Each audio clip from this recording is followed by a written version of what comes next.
Tonight, cutting through the red tape in Washington, how the White House says it's working with the FDA to find a coronavirus treatment.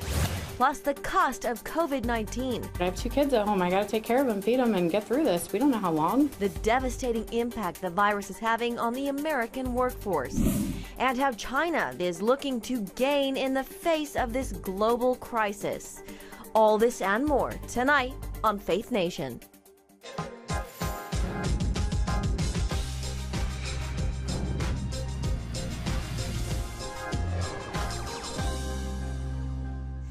The global COVID-19 crisis growing tonight. Welcome to Faith Nation. I'm Jenna Browder. And I'm Eric Phillips. The number of worldwide coronavirus cases topping 230,000 tonight. The numbers quickly spiking here at home as more people get tested. But some good news. In China, where the outbreak started, health officials say they now have no new cases to report. CBN News White House correspondent Ben Kennedy begins our coverage tonight from the North Lawn. Ben, good evening. Well, good evening, Eric and Jenna. Right here in the U.S., we have more than 10,000 confirmed cases of the coronavirus. Today, President Trump said here at the White House that the FDA is working to speed up a COVID-19 vaccine and even a potential therapy. While no treatment is approved to fight the virus right now, that could reportedly change in the near future. We continue our relentless effort to defeat the Chinese virus. That effort includes the first clinical trial of a COVID-19 vaccine. President Trump said he's slashing red tape by ordering the FDA to remove barriers and proceed rapidly with finding a safe treatment. That includes testing drugs like hydroxychloroquine, a malaria treatment showing encouraging early results against the coronavirus. It's been around for a long time, and it's very powerful. But the nice part is it's been around for a long time. So we know that if things don't go as planned, it's not going to kill anybody.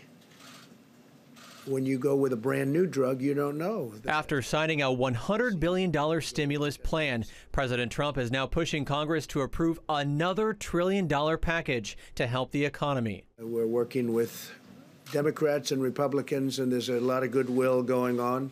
But those plans could face complications after 2 members of Congress tested positive for COVID-19 and other lawmakers are in self-quarantine. I mean, I don't know what the answer is. I'll just follow good, sound medical advice. But it's important we stay functioning here. You know, we've been through worse as a nation. This is tough. It's difficult. And today, as the president indicated, we expect that the Senate will begin work on an economic relief package. New York State is offering financial relief for residents where cases have topped 4,000. Governor Andrew Cuomo ordered 3/4 of the workforce to stay home. Stay home. If you have to go out to shop for essential services, go out to shop. If you have to go help a family member, they have a problem, go help a family member with a problem. Some people would say an act of God. I don't view it as an act of God. I would view it as something that just surprised the whole world. Now, the Johns Hopkins tracker reports 84,000 have recovered from the virus. Testing is now available in all 50 states. Jenna? Ben, the State Department has been telling all of us to reconsider traveling abroad, but we understand they have issued a new unprecedented warning tonight as well. Yeah, Jenna, you're right. Today, the State Department issued a level 4 travel advisory. It instructs all Americans abroad to either return to right here in the U.S. or prepare to shelter in place. The move could create a bit of confusion for Americans who are traveling overseas, some of which are already having trouble trying to make it back home. Jenna, Eric? All right, Ben Kennedy at the White House, thank you very much. Well, infected or not, all Americans are feeling the coronavirus effect, given the push to stay home and social distance, combined with the falling stock market. Many suddenly facing unemployment as businesses shut down, and they're looking to the government for help. Capitol Hill correspondent Abigail Robertson here now with more on that. Abigail. Well, that's right. Applications for unemployment benefits rose by 70,000 last week as the country braces for a layoff surge affecting every industry from the airlines, hospitality, restaurants, and even small beauty salons. I cried last night. I'm a pretty strong girl, but It's sad. Salon owner Rochelle Yarnell was told to close her Ohio business this week to help prevent the virus from spreading. When you have no idea how long that will be, how can you predict if you will make it? Salon Faro in Washington, D.C. is offering clients incentives to support them by buying gift cards while they remain closed, while a D.C. restaurant director of operations is giving food he can't serve to his out-of-work employees. Getting information on how we could take care of the people. Yesterday, we spent the entire day helping people navigate the unemployment system, understanding where they stand with their health insurance, share with them resources about where they can get food and things around the city. There's lots of charities that are kind of coming together right now. Unfortunately, in an expensive city like D.C., unemployment benefits might not cut it. What is coming to take care of our people? Unemployment benefits are not sufficient to pay their bills, take care of their rent, co-pays on insurance, the levels of complication of individual people's finances. The money that's coming in is not enough for them. And as Ben mentioned, the White House is also working with the Senate to expedite a stimulus package. The Senate, known for moving slow, they're really trying to get this through to get every American cash in the next few weeks. Secretary Mnuchin has been going to Capitol Hill, and he confirmed today that the plan that they're working on would supply each adult with a $1,000 check in the next 3 weeks, with additional funds if you have children. And then 6 weeks later, if the national emergency declaration is still in place, Americans would then receive another check.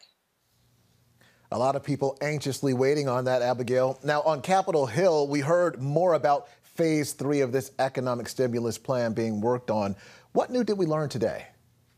Well, one of those things is what Secretary Mnuchin confirmed, that Phase 3 will include that check for the American people. Now, one part that's being decided on right now is if there will be an income cap. We're hearing that many Republicans have thrown out capping incomes at $75,000 or $100,000 for who will receive those checks. But we're also just hearing that for sure will be a part of it. It's been kind of up in the air this week. Now, another thing is Leader McConnell really stressed today that this stimulus package, it's going to be about $1 trillion, that they really want it to help small businesses. They want to do everything they can to make sure small businesses don't have to lay off people. And, you know, they've said that a week ago, many of these people were doing just fine, and to no fault of a lot of their own, they're now finding themselves in a very tumultuous time. So they want to work to help small businesses and be able to give them loans, as well as big businesses. Airlines are really, really hurting right now. A hospitality industry, restaurants right now are forced by the government to close. So as I said, it looks like it's going to be about $1 trillion. Leader McConnell said there is nothing normal about the policies that they're working on right now about this bill, but we are certainly not in normal times.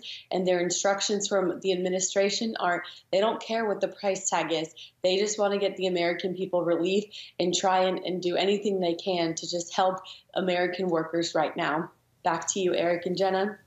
I think the words that ring true here, Abby, are unprecedented times. Thank you. Yeah, indeed. Well, another very volatile day on Wall Street as the stocks seesawed, ultimately, though, gaining for the day. The Dow Jones ended up around 190 points, and the S&P closed up around 11 points. And here now to discuss the economy, Mark Hamrick, Senior Economic Analyst at Bankrate. Mark, it's so good to have you here. Thank you for being with us. First question, just your big takeaway from what we saw today. Well, in terms of the markets, the stock market's a little like a boxer that's sort of lifting its head off the mat. It's not a shock to see the market rebound somewhat, but obviously we're really dealing here with declines of about 30%. The sell-off has been unprecedented in its speed and its magnitude, and I think it matches the intensity of the moment. We've never really faced a crisis like this. It's multifaceted, that begins with health, affects both supply and demand. And as we all do our part to try to keep the virus from becoming more serious, at least in terms of a human toll, it's taking a toll on the economy. And that's why all the legislative responses that we heard earlier are necessary. And I think the markets are basically anxiously awaiting the passage of this, because each day we wait, particularly hourly workers and those who have worked at many of these industries that have been affected already, they're going without money each and every day.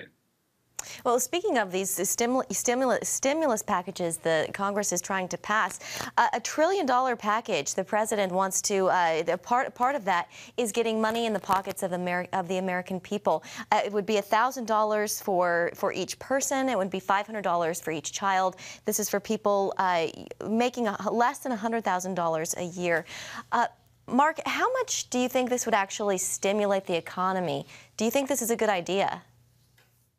I think we need to help people. We need to help companies keep people employed. We need to help those companies keep paychecks moving into the bank accounts of these workers. And as we saw in the financial crisis and Great Recession, there was a political price to be paid to some degree as people felt that there was some degree of unfairness. And I think probably all sides are trying to avoid that.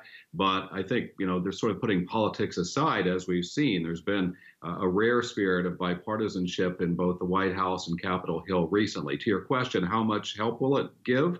Well, our bank rate research over the years has found consistently that only about 40% of the American public can afford to pay an expense of $1,000 or more from savings. That's under the best of times. And so now we've had people who have been parted from their incomes. And so I think anything that can help people to remain employed, to help them make it through however long this is going to last, it's going to be necessary, because otherwise this response to a health crisis itself becomes a public health crisis as people run out of money and ultimately aren't going to be able to feed themselves. Mark, as we look ahead at these next few quarters and into 2021, what do you foresee in terms of measurable growth? Well, I think it's pretty much the consensus that we're entering a deep downturn. We're probably already in it. The question is, how long does it last, and how soon do we have to wait until there's a rebound of sorts?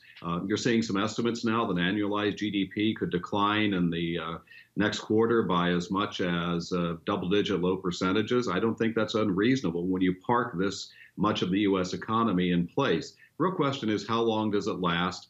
And then when can we go about, let's say, our daily rounds as we would have in the past? So we're really going to play this day by day, and that's why it's essentially all hands on deck, beginning with the Federal Reserve and all branches of government.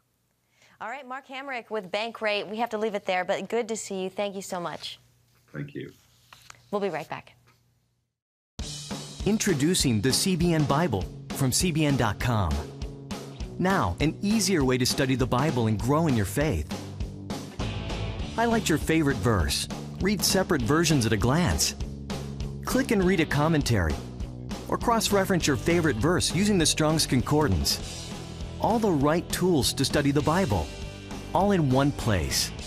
The CBN Bible, available at cbn.com/Bible or the iTunes App Store. This is CBN Newswatch. Thanks for joining us. Watch breaking news, exclusive stories and programs, credible news reporting. We show you what's happening in the world and how you can pray about it. This is CBN Newswatch, because truth matters. Weekdays at 5 on the CBN News Channel. Yes, right on time. From Superbook. Pepper's Pizza Palace is donating pizza for everyone today. Wait. I have big plans today. Trust in God even when times are tough. He has a plan for your life. Hey, we're gonna be late for the grand opening. My parents want me to help with this outreach thing, feeding the community. What am I supposed to do here? Superbook! Join the Superbook Club and get Superbook The Birth of Moses, plus 2 copies to share with others, all for your gift of only $25. Pharaoh ordered all newborn Hebrew boys thrown into the Nile River, and I have a 3-month-old brother. The Birth of Moses. Yours for a gift of only $25. What will you do the next time the soldiers come? I do not know, but I trust God has a plan for all of us.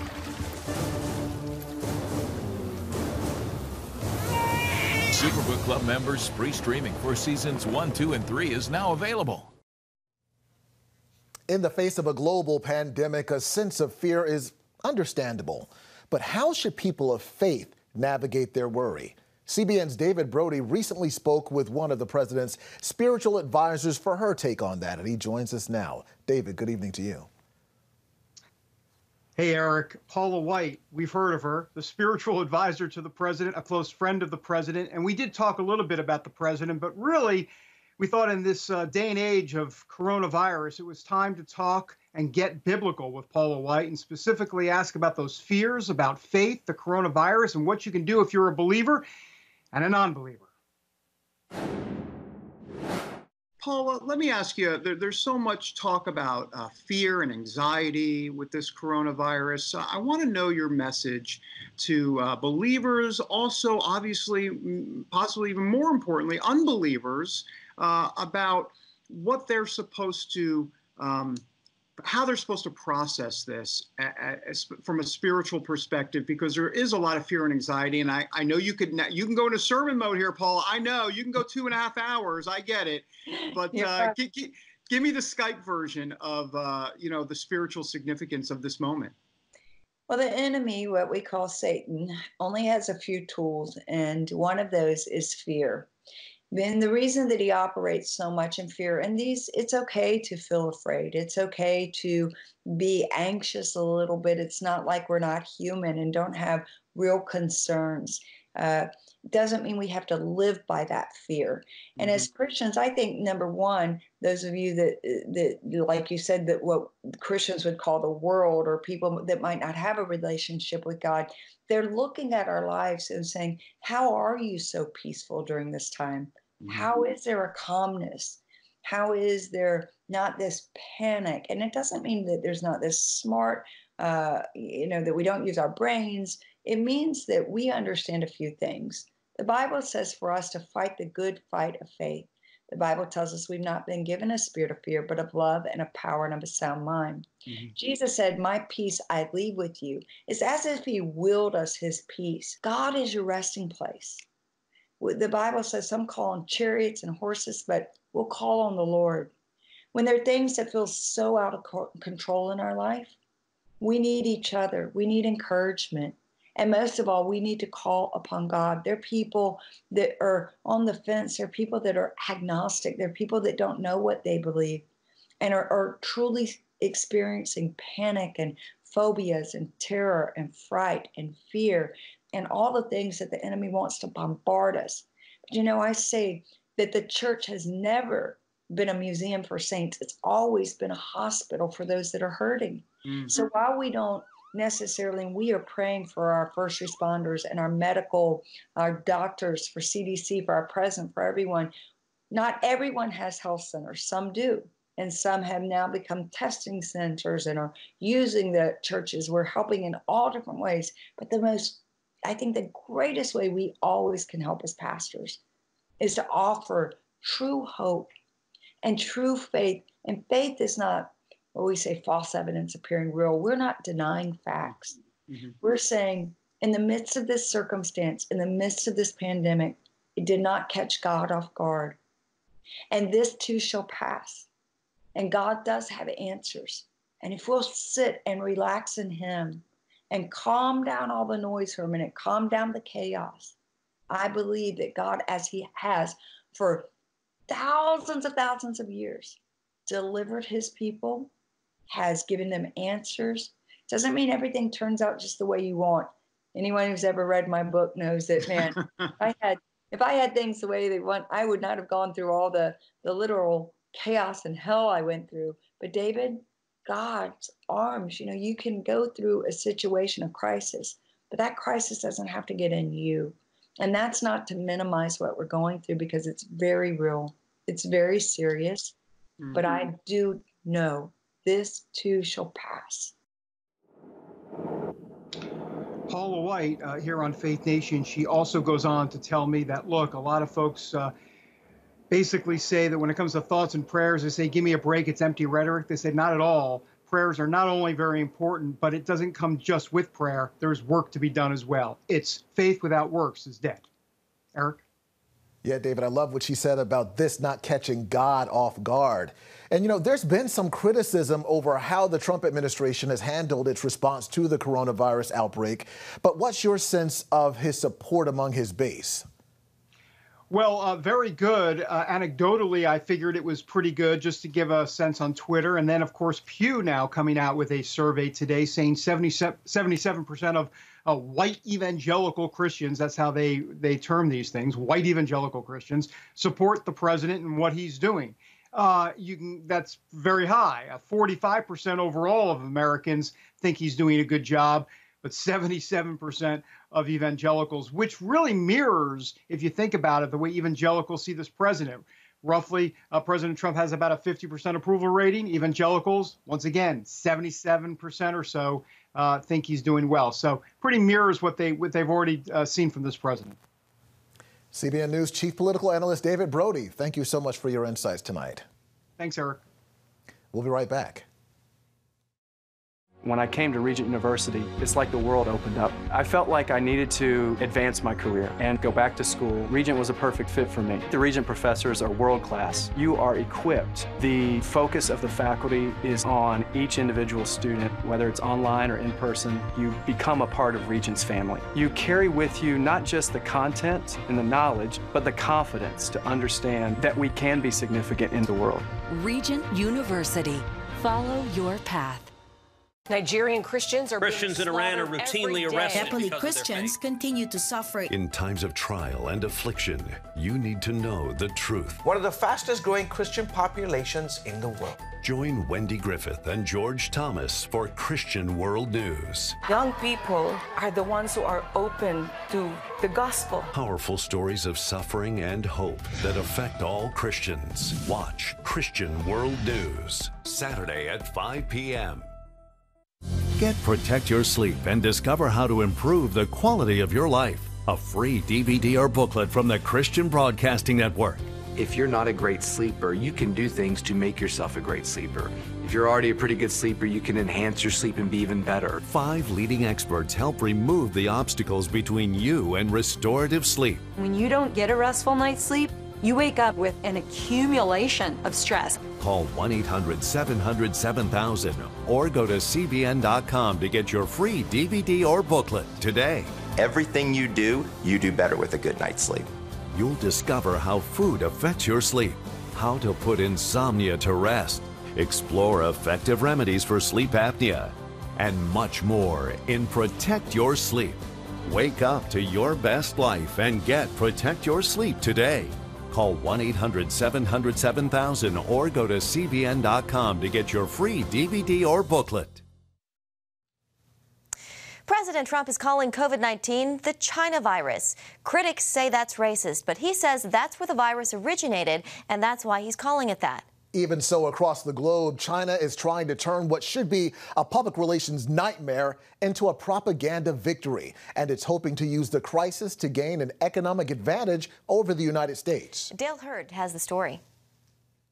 After badly bungling and then covering up its handling of the coronavirus outbreak, China is now in full spin control mode, blaming the United States and trying to take advantage of the global epidemic. At his press briefing Wednesday, the president again called coronavirus the Chinese virus. I would like to begin by announcing some important developments in our war against the Chinese virus. China knew about the existence of coronavirus as early as last November, but the communist regime stopped Chinese labs from testing for it and even threatened healthcare workers like the late Dr. Li Wenliang, who tried to warn the outside world and later died from the virus. By January, the Chinese government was still saying that the risk of transmission was low. The government was arresting citizens who tried to sound the alarm. Then, with the coronavirus outbreak in full swing, Chinese officials allowed a Lunar New Year banquet in Wuhan province, the epicenter of the pandemic, with tens of thousands of people sharing food dishes. Then let millions travel out of Wuhan and China, spreading the disease across the world. There was no quarantine in Wuhan until 1 week before February. The Chinese are directly responsible for both having precipitated this, for having taken actions that have made it worse, and now for lying about the fact that it was anybody other than them that was responsible. Beijing is now trying to rewrite the narrative of how coronavirus started. China's foreign ministry spokesman suggested in a tweet that visiting American soldiers brought the coronavirus to China.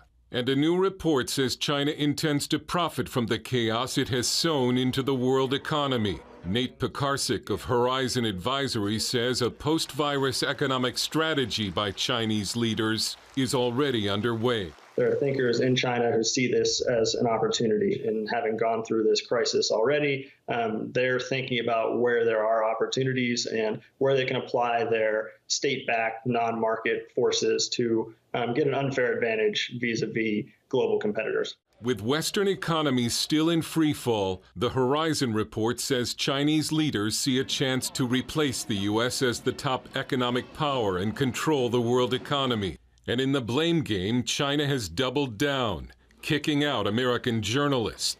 And a Chinese tycoon who a few days ago called President Xi a clown for making the coronavirus a pandemic through his ineptitude has disappeared. Dale Hurd, CBN News. Christians around the world are standing with the Israelis. But why?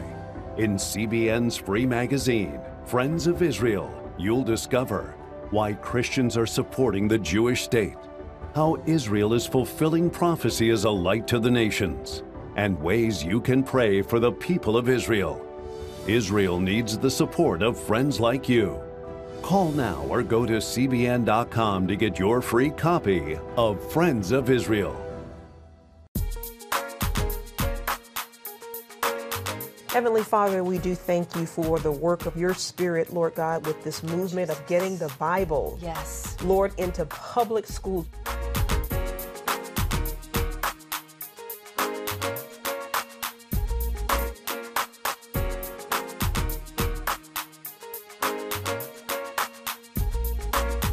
Watch The Prayer Link, Tuesday nights at 6:30.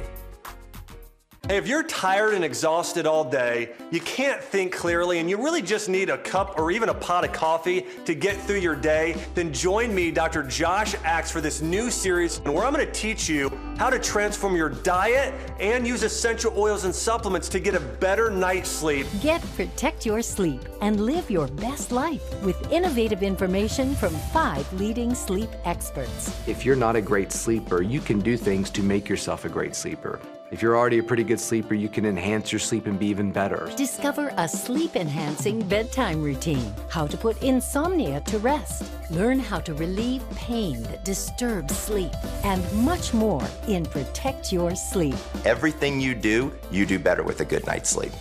Wake up to your best life. Call 1-800-700-7000 to get your free DVD or booklet of Protect Your Sleep today. Don't miss out on this brand new series. Finally tonight, Brazil is employing its most iconic landmark to offer hope during this troubling time. Rio's Christ the Redeemer statue was lit up in solidarity with all of the countries facing the coronavirus pandemic, an implied message that we're all in this together. The statue also projecting the hashtag Pray Together in numerous languages. What a visual image to show that we are indeed in this together, Jenna. Indeed. All right. Well, everybody have a great evening. Thank you for joining us tonight. We'll see you back here on Monday.